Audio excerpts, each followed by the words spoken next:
Good morning. Just wonder, today I'm going to go on a little bit of a more of a local search with my dog.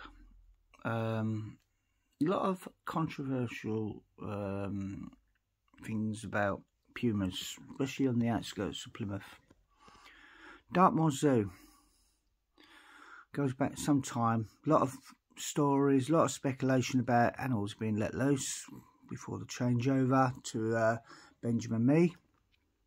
I've watched a few YouTubes on Benjamin Me, and you know, for the guy, you know, good respect. You know, he's took on something that he wasn't really expected to take on. To act on knowing who actually witnessed himself a wild big cat on the outskirts of Plymouth, so close to a built-up area. But looking at the landscape itself, even now, there's a massive quarry behind there. Massive, it goes for miles. And also, there's a mine there, an ore titanium mine. A lot of vast area that nobody can go. There's no access because it is quarried. It is massive. It really is. There is a footpath that goes beyond the zoo. There is a small area. There's a small council estate, and some houses, some farmsteads. But there is a vast area. There is some areas, pockets and corridors which something could hide. There is a lot of good, typical sort of oak trees, lots of branches, areas that if a cat wants to sort of keep out the way, could it actually easily get away with it. But to not be seen much by the local people, which actually gives me, you know, the amount of built-up areas in the area, new estates been built since then in that area. There ain't not been seen, not many witnesses lately of a big cat. Like Benjamin Me says, they only live to a certain age, and since they've had they only live, like say, a certain age, and there's not been really a lot of sightings lately since this cat was spotted. But as I don't know if he's updated with his pumas, but I know he's got 2 females, and this one that was roaming was a male.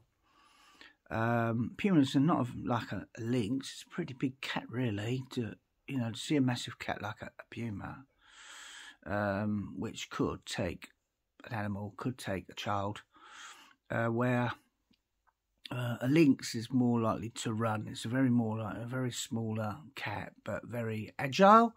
So I was surprised that a lynx could get away onto the moor, and I think could survive for some time. But for its reproduction of a lynx, it's got to have 2 lynxes, and to have 2 lynxes, the chances up that you're going to see one sooner or later. But to actually see a lynx in the wild is going to be very hard, especially on Dartmoor. Dartmoor, the colouring of the bracken, the fern, the landscape itself is very much a similar colour. I've got a border terrier, and she's a pale colour, and she goes into that grass. I cannot see her. She's got a bright red collar on her, even though I use an harness to stop if she bolts down an hole. But she's, I think she's got to a stage where I think,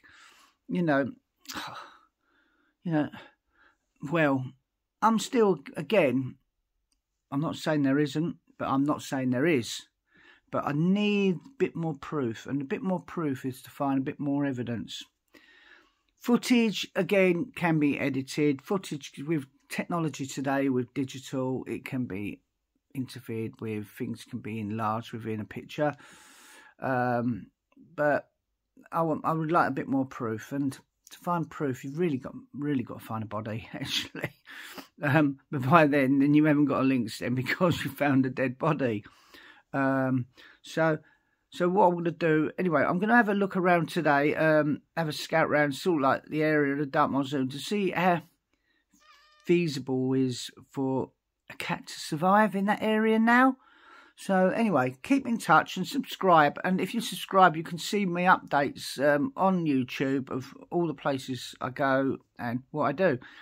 As you know, I have been coming across archaeology sort of sites, areas, which really doesn't interest me that much, really. I'm not really knowledgeable. I'm not that sort of knowledgeable. But when I see something that doesn't look right, like a square chamber under a tree that's just fallen down, it's sort of like, should there be a square chamber under a 40 to 50 foot, maybe 60 foot tree? Nah. Okay then. So anyway, keep in touch. Please subscribe and keep in touch. And yeah, hope to you know, find something.